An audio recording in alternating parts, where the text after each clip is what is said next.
एक बार की बात है जब एक गांव में एक बहुत ही बड़े जमींदार का बेटा रहता था जिसका नाम राजन था। राजन के बड़े ही ठाट बाट थे। महंगे कपड़े पहनना और बड़ी बड़ी सोने की चेन पहनना उसे बड़ा ही पसंद था। राजन को अपने पैसे का बड़ा ही घमंड हो गया था और वो अपने आगे किसी को कुछ नहीं समझता था। राजन की माँ इस बात से बड़ी परेशान रहती थी, पर राजन उनकी एक नहीं सुनता था। एक दिन राजन की माँ उससे बड़ी नाराज थी और उन्होंने राजन को बोल ही दिया, राजन बेटा, मैंने सुना कि आज तूने मुंशी के साथ बड़ी बदतमीजी की है। अरे माँ, उस बुढ़े को ना तो ठीक से सुनाई देता है और ना दिखाई, तभी मुझे उस पर गुस्सा आ गया और मैंने सुना दिया उसे। राजन बेटा, वो कितने बुजुर्ग हैं, उन्होंने बचपन से देखा है तुमको और तुम उनके लिए ऐसे बोल रहे हो। माँ प्लीज, आप ये बात बात पे मुझे जो भाषण देती हो ना, इसीलिए मुझे आप बिल्कुल पसंद नहीं।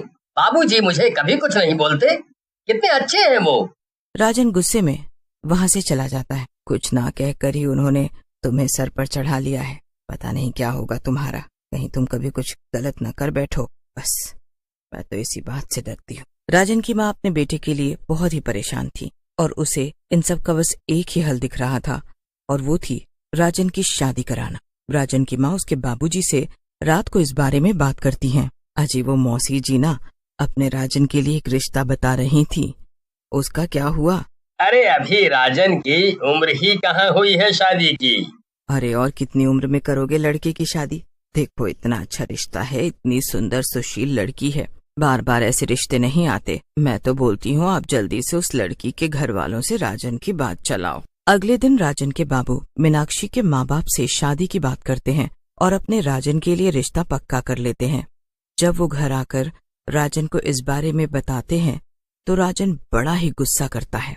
ऐसे कैसे आपने मेरा रिश्ता मेरी मर्जी के बिना तय कर दिया?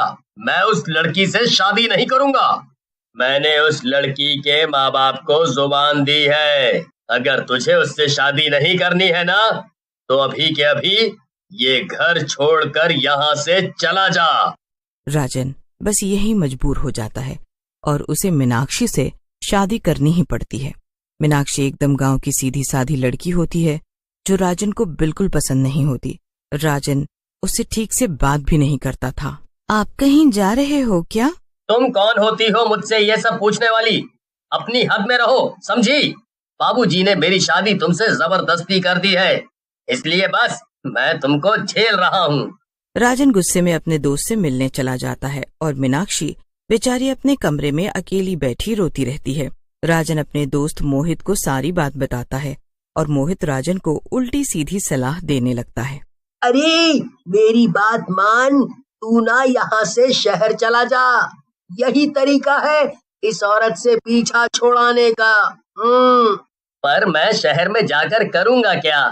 ओहो, अरे बोल दे कि अपने कारोबार को बढ़ाने के लिए जा रहा हूँ। हाँ, ये अच्छा तरीका है, आज ही जाकर मैं बाबूजी से बात करता हूँ। राजन घर जाकर अपने बाबूजी को शहर जाने के लिए मना लेता है और अपनी बीवी से पीछा छुड़ाकर शहर भाग जाता है। शहर जाकर राजन एक फ्लैट किराए पर लेकर रहने लगता है। थोड़े दिन बाद राजन को शहर में एक लड़की से प्यार हो जाता है जो उसी की सोसाइटी में रहती थी। राजन उस लड़की को अपनी शादी के बारे में कुछ नहीं बताता। एक दिन राजन उस लड़की से बोलता है, राधिका राधिका राधिका, मैं अब तुम्हारे बिना बिल्कुल नहीं रह सकता। एक सोसाइटी में रहने के बावजूद भी हम दोनों अलग अलग रहते हैं। हाँ, पर शादी से पहले हम साथ तो नहीं रह सकते ना? तो फिर कर लेते हैं ना शादी। देखो, मेरा तो इस दुनिया में कोई नहीं है और तुम्हारे भी पास एक चाचा हैं जिनको तुमसे कोई लेना देना नहीं है। ये डिसीजन हमारा है और हमें ही साथ रहना है। राधिका राजन की बात मान लेती है और दोनों एक मंदिर में जाकर शादी कर लेते हैं। शादी के बाद राधिका और राजन हंसी खुशी साथ में रहने लगते हैं। धीरे धीरे करके 2 महीने निकल जाते हैं और फिर एक दिन राजन का जन्मदिन होता है। राधिका और राजन दोनों मिलकर केक काटते हैं और फिर राधिका अपने हाथों से राजन को केक खिला ही रही होती है कि सामने से मीनाक्षी आ जाती है। राजन और मीनाक्षी एक दूसरे को देखकर चौंक जाते हैं। मैं तो आपको जन्मदिन पर सरप्राइज देने आई थी, पर ये लड़की कौन है? मैं तो इसकी बीवी हूँ, पर तुम कौन हो? क्या बीवी? क्या बोल रही है ये औरत? आप इसको बताते क्यों नहीं कि आपकी बीवी मैं हूँ? हमारी 6 महीने पहले। ये औरत क्या बोली जा रही है? अभी 1 महीने पहले ही तो हमारी शादी हुई है। राधिका और मीनाक्षी आपस में लड़ने लगती हैं और राजन घबराया हुआ एक कोने में खड़ा रहता है। आखिर में वो दोनों राजन से ही सवाल करती हैं और राजन की चुप्पी से उनको समझ आ जाता है कि उसने उन दोनों को धोखा दिया है। तुमने मुझे धोखा दिया, मेरी जिंदगी बर्बाद कर दी। मैं अब एक पल तुम्हारे साथ नहीं रहूंगी। मुझसे इतना बड़ा झूठ बोला, ऐसे झूठे इंसान के साथ मैं भी नहीं रहना चाहती। मीनाक्षी और राधिका उसी वक्त वहां से निकल जाती हैं और राजन उन दोनों के पीछे जाता है, पर उससे पहले ही वो दोनों ट्रेन के आगे आकर अपनी जान दे देती हैं। राजन उनको देखता रह जाता है और उसे कुछ नहीं समझ आ रहा होता कि वो क्या करे। बड़ी हिम्मत करके राजन अपने घर वापस आ जाता है।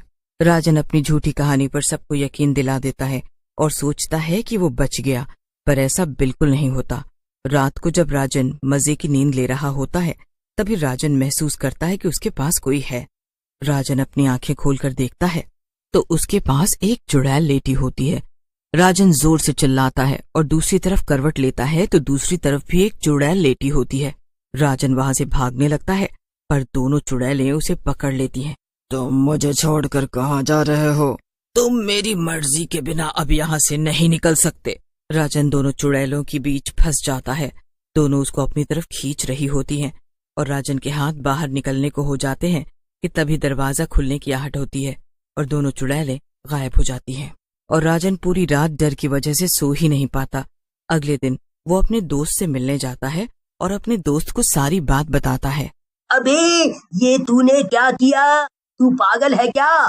भाई तू मान या ना मान, पर वो दोनों जो रात को आई थी ना, वो दोनों तेरी चुड़ैल बीवियां हैं।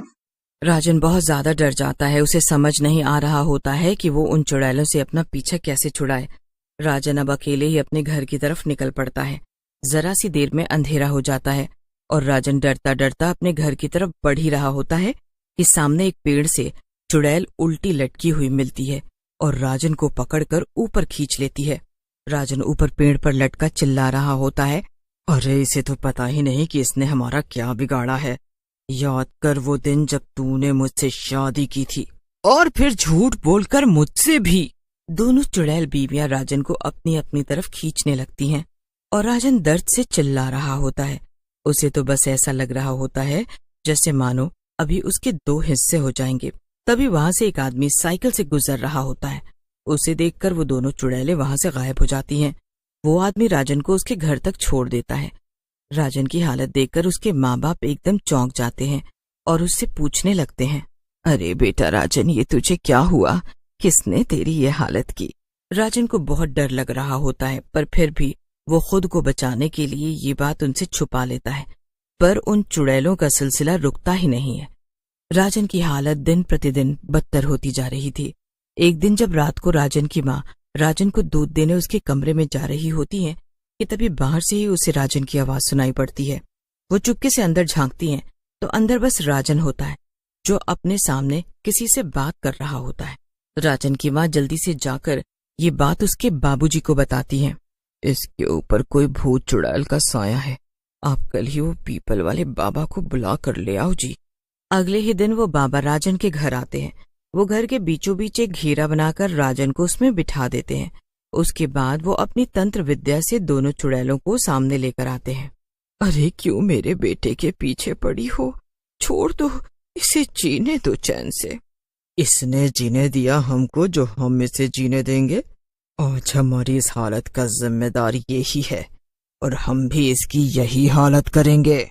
और साफ साफ बता कि कौन है हम और क्या किया तूने हमारे साथ। हाँ, ये दोनों मेरी बीवियां हैं या थीं। एक मीनाक्षी और दूसरी राधिका।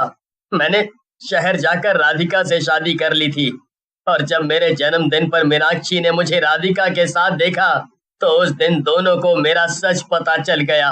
ये दोनों गुस्से में वहां से चली गईं और ट्रेन के आगे आकर अपनी जान दे दी। राजन खूब गिड़गिड़ाता है, पर उसके माँ बाप उसे उसी वक्त घर से निकाल देते हैं। दोनों चुड़ैल बीवियों की आत्मा को ये देखकर बड़ी शांति मिलती है। उसके बाद वो हमेशा के लिए मुक्त हो जाती हैं और राजन जिंदगी भर अपने गुनाहों पर पछताता रहता है।